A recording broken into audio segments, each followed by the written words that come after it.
Hello, everyone. Welcome back to the Antidote podcast. I'm your host, Daniel Park, and thank you for taking the time to learn something new today. And today we have a very exciting episode. We have our esteemed guest, Ziyann Virji. Not only is he a friend, but he's an award-winning entrepreneur, a changemaker, and a speaker on a mission to impact 1 billion lives worldwide.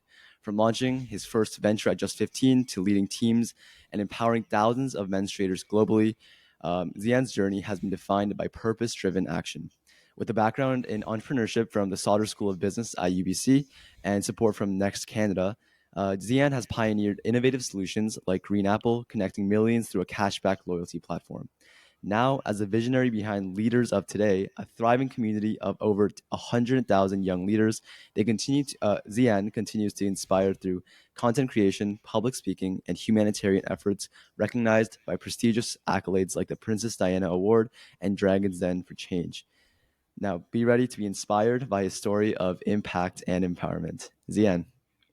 Thank you so much for that intro. No, thank you so much for having me.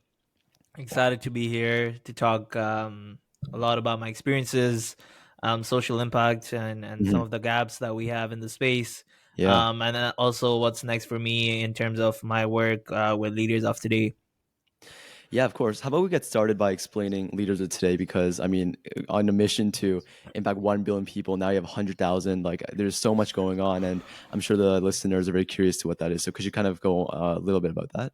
For sure. So, Leaders of Today stemmed from my personal experiences in the social impact space over the last like 6, 7 years. Hmm. Um, Growing up in East Africa, when I started my nonprofit when I was 15, I realized that there were two main challenges I faced as a young person wanting Hmm. to, do meaningful work.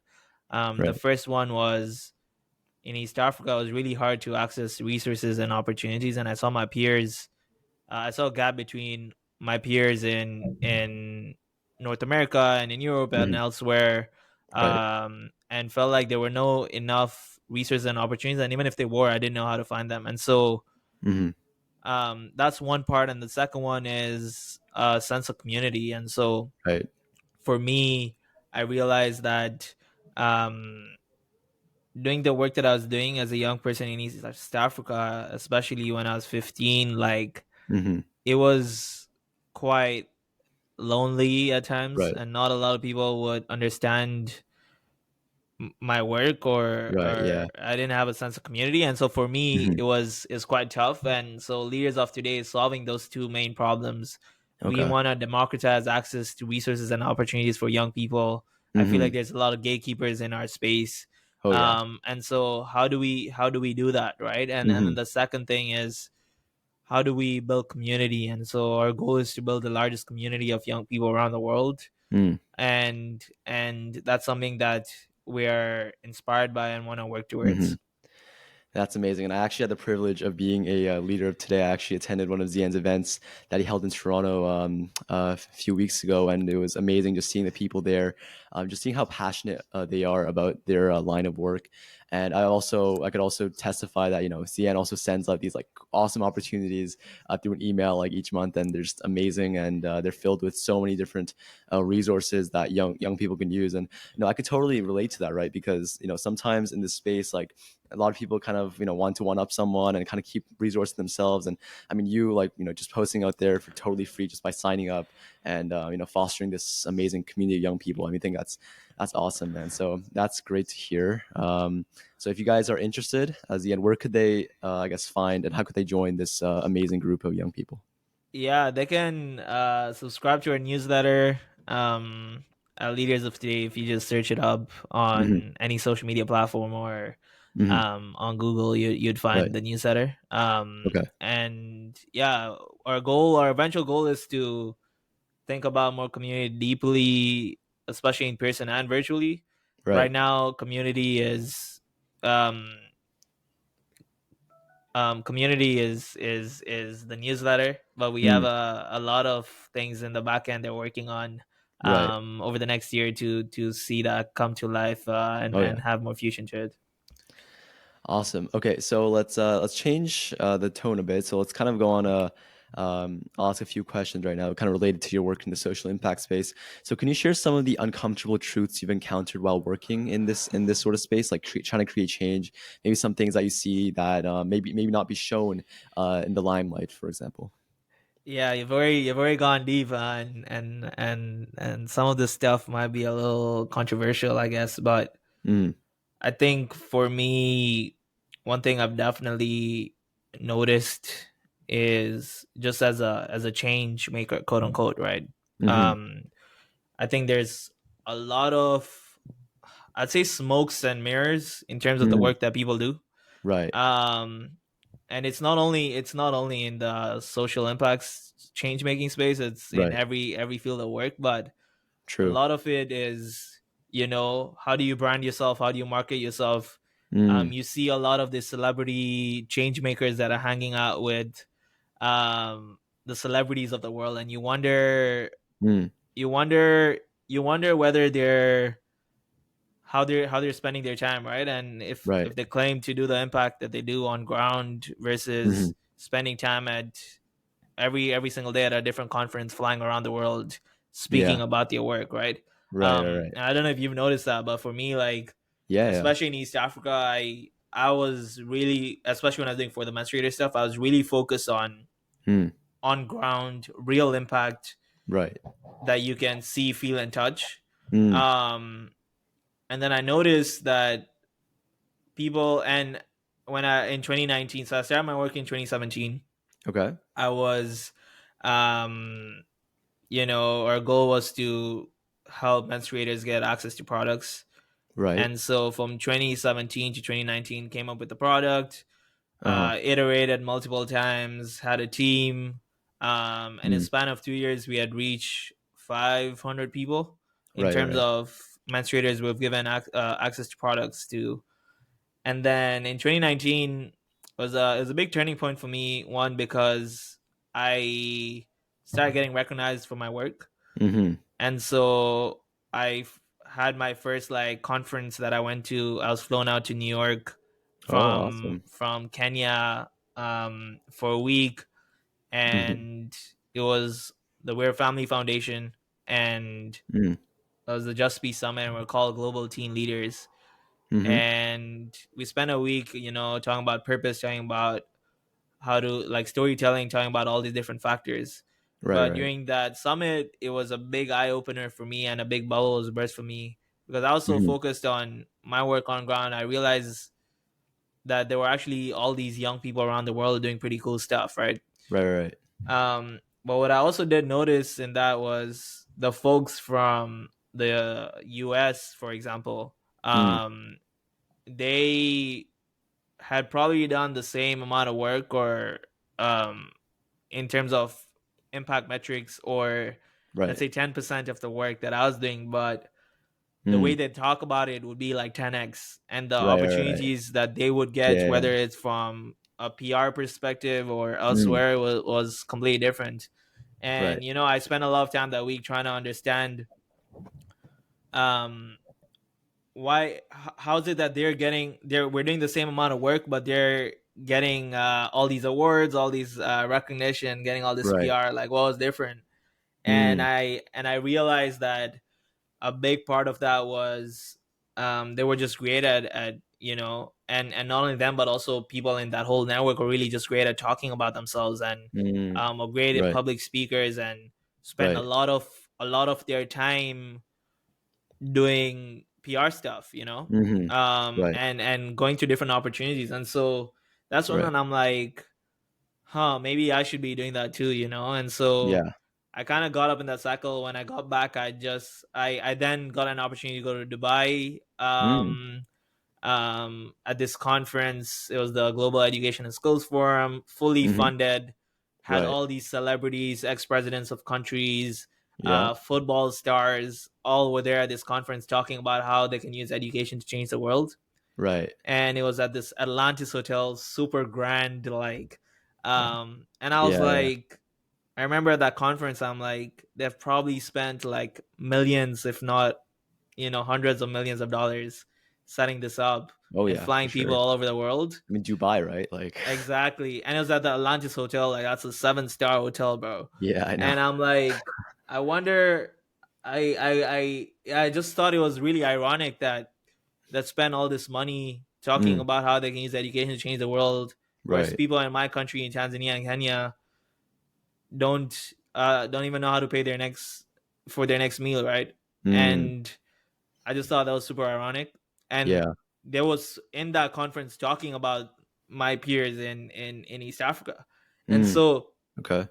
that's when I'm like, I started, opening my eyes and being less naive about how things work. And I Mm, realized a big part of all of these things is you honestly have to, um, it's literally about how you market yourself and be strategic about right. these things. Oh And yeah. so I come back and I just found out I won the Diana Award. Hmm. They say the Diana Award, according to their website, how they brand themselves, is apparently the most prestigious award a young person can win. Right. Obviously in the honor of Princess Diana. And so Hmm. because of that, I started getting a lot of media as well, and I started playing the same game. Right. Yeah. And got featured on BBC, was Mm, getting all these travel opportunities, hmm. was gaining a lot of social media followers, that whole Right. thing.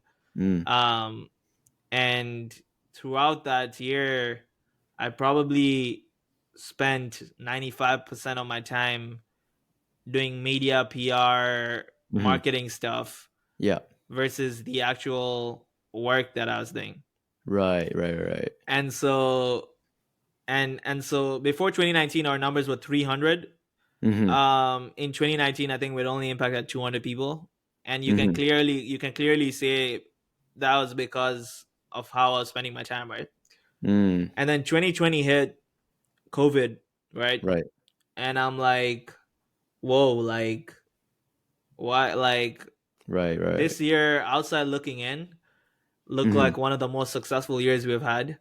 Mm, Because all this media, all this whatever, flying right. out, blah blah blah. Right. But in terms of why I started my work, it was not because of that. I started my work Hmm. because I wanted to, help people. Right. And so in 2020, we in March, right before the pandemic hit, we got our first grant from a bank, and it was around I Oh. think $12,500 as the first round. Whoa. And as a young person at the time, bro, imagine I was 2020, I was 18 at the time, Hmm. and I'm like, yo, like this is It's a amazing, lot of money. like for my work, because before I used to sell shawarmas Oh, okay. every week Hmm. to to raise money. And then now I just got this big chunk where I can do so much. Right. But Right. guess Right. what? The pandemic hits, Right. and I'm like, okay, what do I do now? Mm, I have to go back to Tanzania. All my team members are at their homes. There's a lockdown. How are we gonna fulfill the requirements of this money? And okay. then we basically, I reach out to every single organization in Kenya, Hmm. and I'm like, hey, we have funding, we have the products. Our team that we collaborated, the women with disabilities that make our products in Kenya, Hmm. I say that you guys should take your machines at home, Okay. um, and make the products from home so that we can pay you guys so that you don't go out of because that's how they made your living, right? Yeah. Yeah. Yeah. You don't want to be in a pandemic and not have any money. True. And so I'm like, take your machines home, make the Hmm. products, we'll pay you guys. Right. um and then although we can't go on ground because of all the lockdowns and we're physically not in Mm, Kenya, yeah. I reached out to every single organization.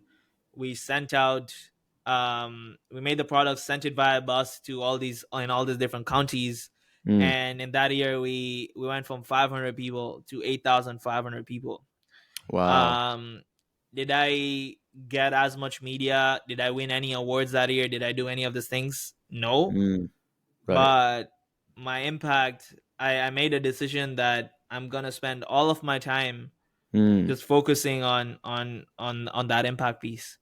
right. Right. Right. And and my whole mindset was like, at the time was, you know what, like, I don't want to do any media, I don't want to do any of these things. That's not the reason why I did it.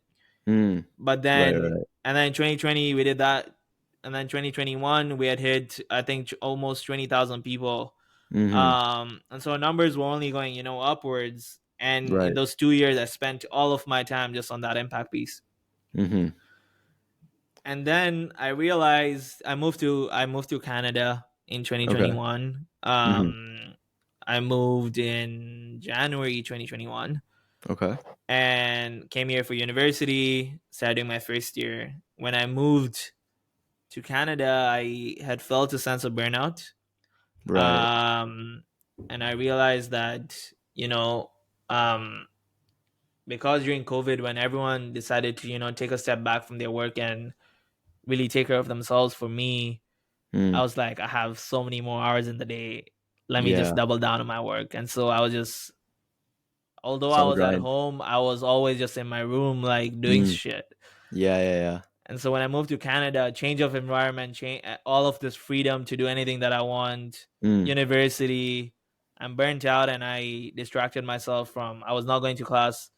It was still, the pandemic was still on, like there was still a lot of lockdowns and stuff, all these restrictions. Yeah, yeah, yeah. I remember that. Um, and I was like partying a lot, Mm. drinking, gained a lot of Mhm. weight, not taking care of myself, Mhm. skipping class.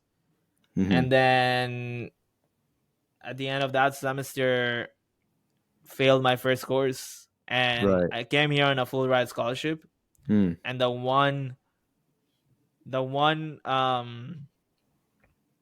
requirement of the scholarship Right. was you can't fail a course. Oh. And so imagine everything I worked on Yeah. my whole life was potentially at stake, Mhm. because and I got a 48 out of 100, so 2 points away. Like it was so close. Yeah, yeah, yeah. And I was freaking out, man. Like, Right. um, No, I can imagine. yeah. And so eventually they were super understanding of my situation, and I didn't lose the scholarship, but Okay. That's that good. was a big eye opener for me. Like, hey, why Right. am I feeling burnt out? I need to take Mhm. care of myself. I need to do something. Right. And that's when I also realized, like, from basically 15 to 19, Mm. I never took care of myself, Right. and I was just focused on the work that I was doing, which was awesome, and it opened up Yep. so many opportunities, but at what cost? And there's Right. something that people don't talk about in the social impact space, right? Oh yeah. Like, No, for sure. it's all celebrated. Wow, you're young. Wow, you're changing the world. Blah blah blah. But at what cost, right? And for me, the cost was my Mm. well being. Oh yeah. Gained so much weight.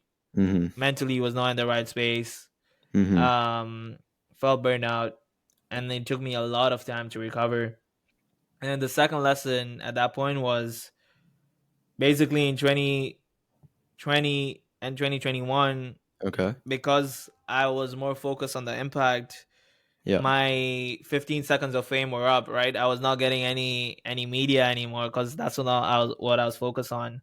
I was Right. not getting all these opportunities, Mm. or at least I wasn't getting as many as I was in Right. when I was focused on that. Mhm. And it was just way harder to do the work that I was doing. Like, um and I kept being jealous of like other change makers that Yeah, yeah, yeah. wouldn't do the impact work but get those opportunities. True, true. um and that's when it hit me. It's like, as much as I used to complain that, all these change makers are not doing the same amount of work but getting all this recognition for it, Yeah. and I stopped doing it at all, that actually stopped me from getting more funding and more um Right. opportunities to further my impact. And Mhm. so then I realized it's actually sort of like a game, like, Yeah. and in order for you to amplify your impact, you got to do Mm. the PR, you got to do all of these things, and you got to play by the rules of the game. Yeah, yeah, yeah. um That's true, man. but don't do it at the cost of your personal values, Mm, right? exactly. And so, I know that was a lot of like random stuff I shared, No, but man, that was great. that was at least until 2021. That was the story and some of the lessons I learned about the impact space. There's probably more that Yeah. I'll share as we continue this conversation. Yeah, for sure. And just to unwrap everything you said there, just to first to say, right, like if you're a change maker and you're doing this nonprofit work, you're not going to actually make profit, right? And Yeah, sometimes if that's right, like taking a majority of your time, the PR, the attention, and the funding that comes with it, sometimes could really help the work. So I think there's positives as well. But as you said before, right, just really entrusting your own values and sticking to them, and really, trying to always make impact. I think that's very important. And for those of you who don't know, like grants are like the really like one lucrative piece of change making. Like you really want grants to fuel your projects and to really take them to another level. That's why they're so important. And yeah, so getting that like 12 1,500 grant was like that's crazy. yeah. And And looking mhm, back, I wouldn't have gotten that 1,500 if I wasn't getting the 12,500 if mhm. I hadn't been doing all the media stuff, right? Yeah, yeah, yeah. And I Right, realized it's all a game of leverage, right? It's right. all a game of smokes and mirrors and what it seems like outside. Even Yeah, though yeah, yeah. in that whole year I'd only have 200 people, Mhm. um, and I decreased the level of my impact because I was Yeah. getting all the media and attention and all these awards, and Hmm. it made for a great story. 17-year-old boy working on Oh menstrual yeah, equity. yeah. Um, People love that, and eventually the bank was able to trust me and give me that money, and so Hmm. and we eventually after that 12,000 fire we got another round of funding from them for like $30,000. Oh wow. And again, you see, it was, I realize now looking back, it's all a game of leverage, it's all a game Mm. of smokes and mirrors, but Yeah. it's important to note that you shouldn't do it at the cost of your well-being. Oh yeah. You shouldn't do it in a way that compromises your values. I have seen Mm. a lot of cases where people have taken it to the extreme Hmm. and they've done things that wouldn't necessarily align with my personal values. Right. um and so that is it, because it you never get satisfied from it, right? Right. Yeah. Yeah. Yeah. um it's not like a 12,000 fire and then $30,000 and then you want more, and then Yeah. not only from a funding perspective, you get BBC and then you want Al Jazeera and then you want Yeah. CNN. Yeah. You win the Dana Award and then you want this prize and that prize. Yeah. Yeah. Yeah. You fly to New York and Dubai and then you want to fly to Europe and go to Asia and do all these things Yeah. for your work, right? Oh yeah. So it's never enough, Hmm. and I've seen people take it to that extreme, Right. um and I've done things that aren't aligned with my values, and I've seen it Hmm. straight up. Yeah. Yeah. Yeah. And unfortunately, these are the same people that a lot of change makers look up to, Right. Right. Right. and are celebrated.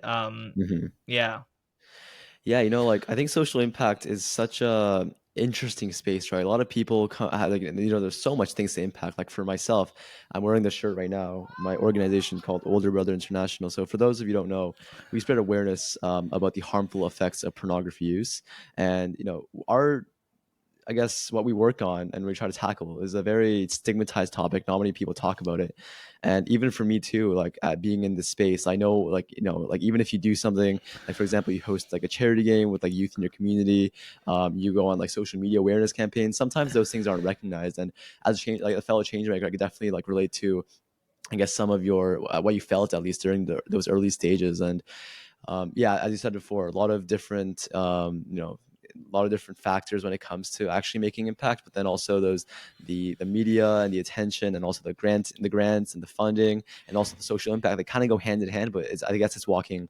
on that fine line of trying to balance those things without again letting it override your values, right? So that's exactly, that's amazing, man. exactly. And I think something to just kind of add on there Mm, for me, like I don't share this too much, but I've worked with other change makers and other youth kind of organizations, and a lot of them have right. like straight up lied about the level of their impact. Yeah. Oh yeah, Um, I see that a lot too. they would, let's say they help, let's say they work on, they let's just take your organization for example, right? Let's Yeah, say yeah. you guys help young people and spread awareness and Hmm. education about using like harmful use of pornography and things of that sort, right? Right.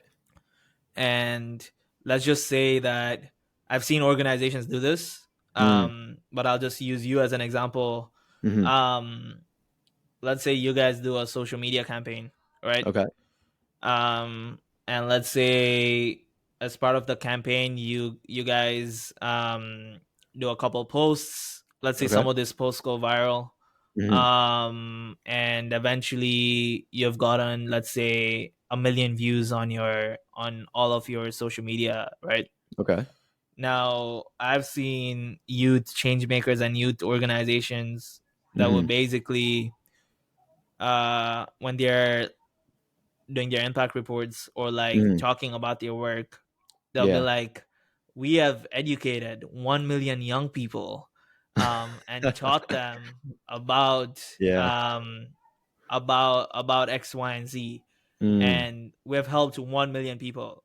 In Mm. reality, have they really helped 1 million people, or they've got 1 million views on TikTok? Like, you know what I mean? Yeah, yeah, I know, I get you. But they do that, Mm. and when they're applying for grants, they'll write those numbers, Hmm. and obviously the grant writers are not gonna proof check like uh they're not gonna be like, who are these 1 million people or whatever. Like a lot of Yeah. times they don't.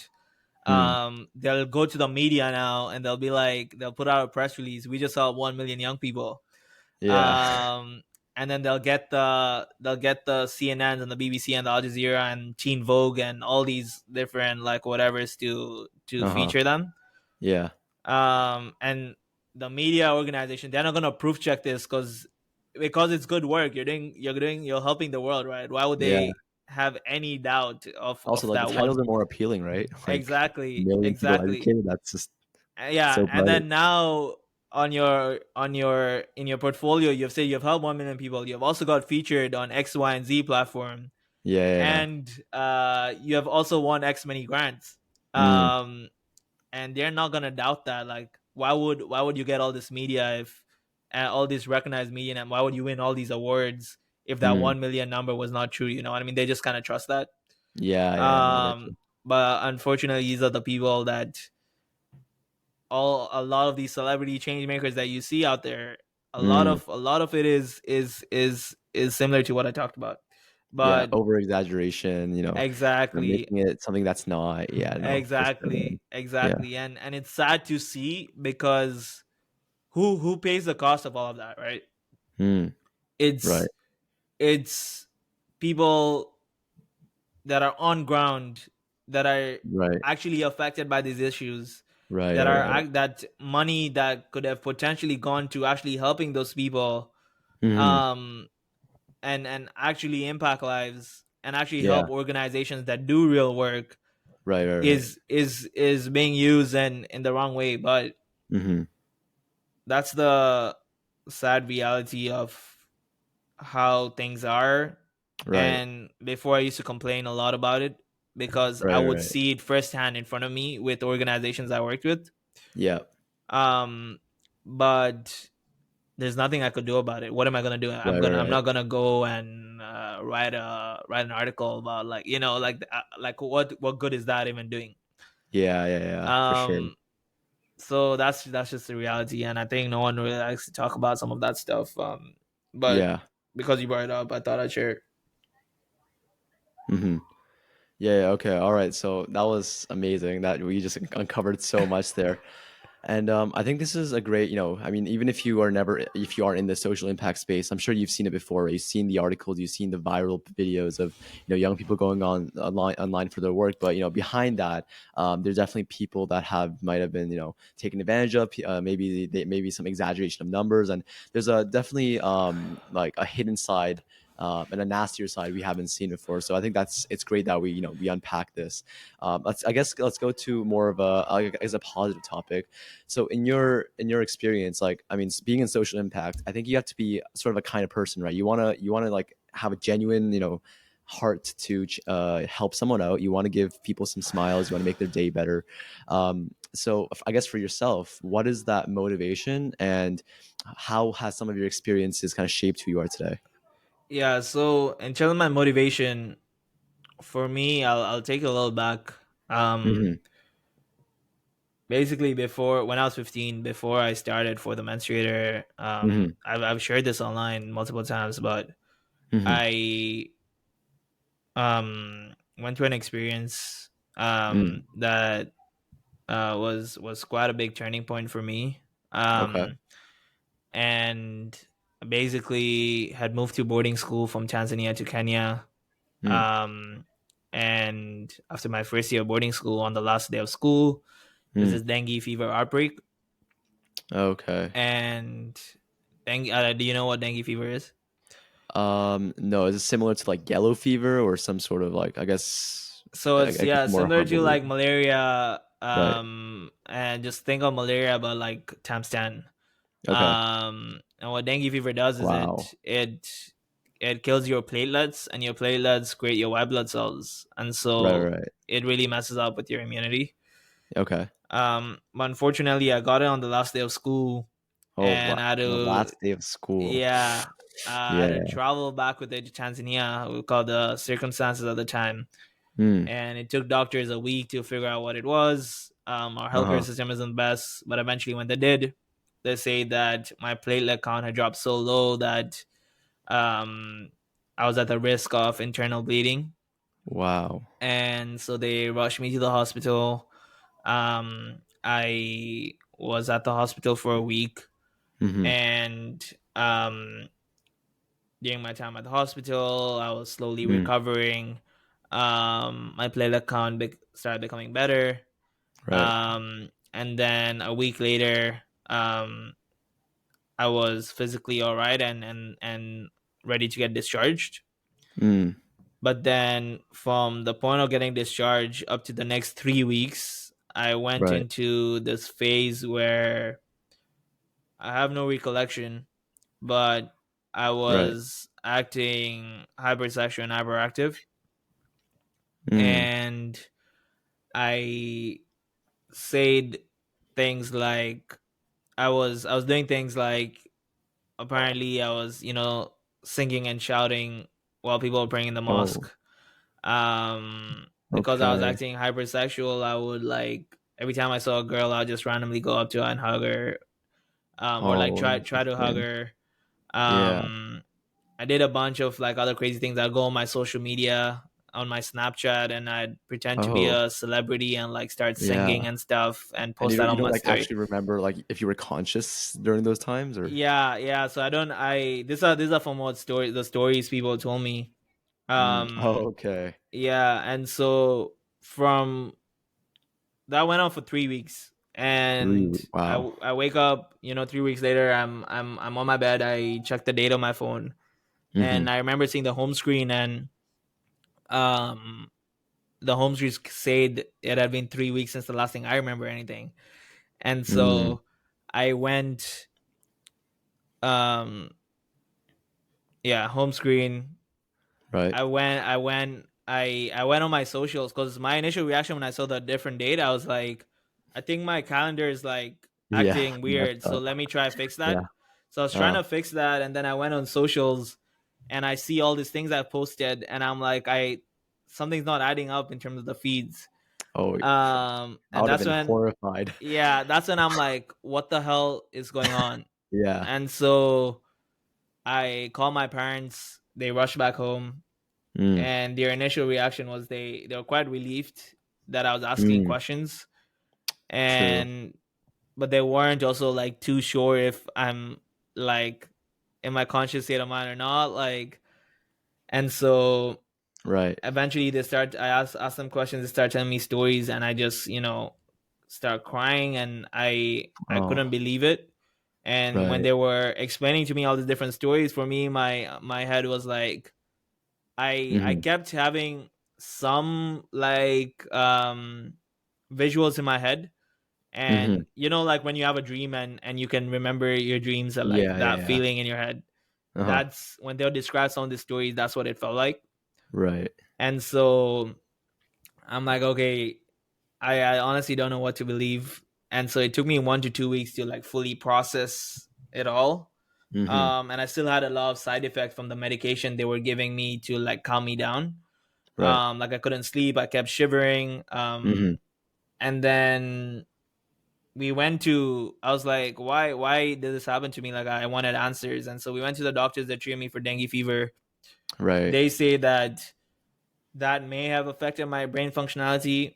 There's no Mm. like any published papers that show that this is possible, but there are Okay. certain anecdotes of people that Mm. have been through a similar experience. I see. We went to a psychologist, Mm-hmm. and she at the time misdiagnosed me for bipolar disorder and said I'd just Oh. been through a manic episode for 3 weeks. Okay. And Was this in Kenya in or Tanzania, Tanzania? in In Tanzania. Tanzania. And Okay. then we went to religious priests. My parents are religious, and both the Right. Hindu and Oh my Muslim goodness. priests thought that I was possessed. Yeah. I And guess. they were trying to do all these prayers on me to like Mm. take out the the Evil spirits and exactly. yeah. And Okay. then we went to a Reiki master. Oh. And the Reiki master said that my chakra for like sex and stuff was like Mm. misaligned, I see. and a negative entity had passed through me from my on my way from Tanzania from on my way from Kenya to Tanzania. Okay. I see. And so all of these different theories of what happened, I was still confused coming to terms with the whole Mm-hmm. thing. And Right. then I remember going through a reflection in which I'm like, I don't know what is true and what is not in terms of why this happened, Mm. but it probably happened for a reason. Right. And the question that kept coming to my head was, what if I never came out of this? What if I potentially lost my Mm. life? Yeah. Would I have been proud of Mm-hmm. the first 15 years of my life? Mm. Um, I see. would I have any regrets? Would I have fulfilled my mission and my purpose? What is my Mhm. mission and my purpose? Yeah. What is the legacy I want to leave behind? Right. And that is when I'm like, I need to do something about this. Mm. And so I didn't know what that thing was. I didn't know how, but I knew I got this, second chance, if you may call it, for a reason. Right. Mm-hmm. And coincidentally, when I go back to school, I'm required to start up this personal project, watch this documentary about menstrual health, have a conversation with my Wow. mom about it. She told me when she was Nice. younger, she faced the same issue. Right. And that's what kind of started For The Menstruator, and I guess the rest is history. Oh yeah. But everything I do, and every day I think about, you know, it feels weird even talking about this experience because it sometimes feel like Right. I'm sharing a story about someone else. Yeah. But I then realized that's Mm. actually my story, and that's I went through that experience, and it sounds like a freaking movie, but Yeah, man. it's a real thing. Mm-hmm. But instead of shying away from it, I just need to embrace it, Mm. and embrace the fact that I got a second chance, and every single Yep. day I need to live by my purpose and live by the fact that I was put into this world to do something greater than Right. myself, bigger than myself, Right. Mm. and that is what inspires me to answer your Mm-hmm. question, to keep going, Right. and that's where I come from. Yeah. That's amazing, man. That's really inspirational. And I mean, hey, if it was a spirit, it was a spirit of positivity and love, and and social impact. Because it's just amazing what you've done so far for your own community and for many of us, like myself, around the world. So I really, really appreciate that. So yeah, I mean, we could talk about this forever, but for the sake of time, let's just do one last question. So social impact is obviously as we mentioned before, a difficult space to navigate, right? You don't know Mm, what you're going to run into, getting the funding, and then finding the people, and then obviously sometimes this is volunteer work, so actually finding people can be difficult. I definitely have personal experience with that, and finding people who are actually motivated, people who are consistent and who have initiative, right? mm. And social impact can definitely be a challenging space, but amidst those challenges, how do you foster that resilience? Like, what keeps you kind of like, okay, you know what? Even if like we might have failed at this project or this might not have went well, how do you how do you keep on going? What's like that ticking thing where you say to your team, the thing that you say to yourself that kind of like keeps you going? Yeah, I think even just like tying it back to the same story that I shared, thinking about what is that purpose, what is that why, Right, and that's the why that keeps me going even when things are not looking great right now. With Leaders right. of Today, we don't run as a nonprofit, we're a fully for-profit business. Mm-hmm. Um and now, like, we just Right. hired our first person paid Mm. yesterday, and now it's getting real. Like, these are paid people. This is people that are gonna be dependent on me. I have to pay my own bills Right, with right, this work, and so it's my back's against the wall, and right, I have to do whatever it takes to pay the bills, to do the right. work. And I Mm-hmm. know, I get all these messages from young people that want that have have been part of my work, and there's been an impact. Mm. And I'm just like, that's I'm also always just reminded by that, right? Like, Mm. Right, especially when things are tough. right, um and yeah, I think about the why, think about the purpose, and think about, I think, that feeling of, there's on my podcast, I had someone come on and he talked about how the worst feeling that you can have and all the pain. So let's just say this is you, right? right. And this is what you think your full potential is. Mm.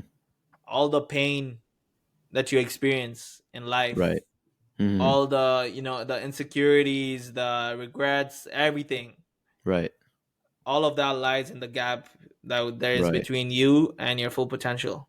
True, true, true. And for me, that's what keeps me going. Like, I want to work towards my full potential. And Right. yes, when you get here, this is also going to Mm-hmm. move, right? Yeah, yeah. It's not going to be enough, right? Right, And right, right. so just making sure on what that is for you. And then I think the last thing of, like, in terms of failure, I think I've tried out a bunch of projects, tried out a bunch of different things, Mm-hmm. failed 9 out of 10 times. Right, But the thing that keeps me going is, like, just thinking about the idea that the fear of failure, or the right, fear of regret, right, right, right. is way worse than the fear of Mm, failure, right? exactly. And I hate the days where I'm like, I wish I could have done this, or Right. that Oh could yeah. have been me, or Mm, imagine a world that it could have been. And right, you see right, all right, these right. people, there's all these studies on their deathbed of, like, asking Mm, them how they feel about their lives, and a lot of them talk about, mm, they have all these different regrets. And I yeah. think that's the worst position I would want to put in. And so, even if Right. something's like us, the most stupid idea, just let's just try it. At least we Oh tried. yeah, man. um Exactly. and I that's mean, what keeps me going too. yeah, I mean that's the mindset, right? I mean, I love my one of my favorite quotes of all time is the Wayne Gretzky quote, like you miss 99% of the shots you don't take. And Take. that's so true, right? I mean, the thing is, like, even for me too, I think I could totally relate to your mindset of like, oh my gosh, like if I don't do this, I might regret it, or if I don't do this, like I don't think I'm like, I kind of betraying myself. Like I think I'm totally capable of doing it, but I don't know what's stopping me. So just really like I guess getting it. And for me too, like I've obviously had a lot of diverse experiences, but I think after like you do it, like you feel so good about it. And even if you fail, it's just the experience and the memories that you have leading up to that point. So that's the mindset, man. And I for all of you those of you listening, maybe you can relate to, right? Maybe you regret doing something yesterday that you could have done yesterday and you didn't end up doing it. And I think I think today's message, if you get anything from this podcast, is go get it, man. Like you could do it, whoever you are, in any position. As you said, Ziyan, like totally sick on his, not even conscious, on his bed, but he ends up like doing this, and I think his story is something that we could all learn from. So anyways, I unfortunately, for the sake of time, we might have to wrap up this episode, but we will see Ziyaan again, hopefully in person, in a few weeks. So stay tuned for that. So Ziyaan, if they want to reach out to you, if they want to reach out to maybe they want to find leaders of today, how could they do that? Yeah, Yeah, right now. for sure. Definitely give me a follow at Ziyann Virji on all platforms. Hmm. And for Leaders of Today, check it out, Leaders of Yeah, Today as well. yeah. And I'm sure you'll leave the links and the description too. Yeah, no, I definitely will. And if you guys like, follow him, give him a DM. Zien's one of the most open guys that you'll ever meet. He will talk to you, have a conversation about with you, and you could definitely learn a lot of things. You could ask him a question. He'd probably be willing to help out any day of the week. So definitely give him a follow there. Say hi. He doesn't bite, and yeah. Anyways, that is it for today's episode. I really appreciate you guys tuning in once again. Again, we are on all major platforms: Spotify, Apple Podcasts, YouTube. You can find us anywhere. And please give us a follow on our Instagram at ATEC Podcast. And that is the end of today. Thank you for listening. Ziyan, you want to say a final goodbye? Thank you so much for listening, and definitely subscribe to the podcast. Yeah. Okay. Awesome. Yes. There we go. All right, guys. Have a great rest of your day, night, morning, wherever you are. And I'll see you next time. Goodbye.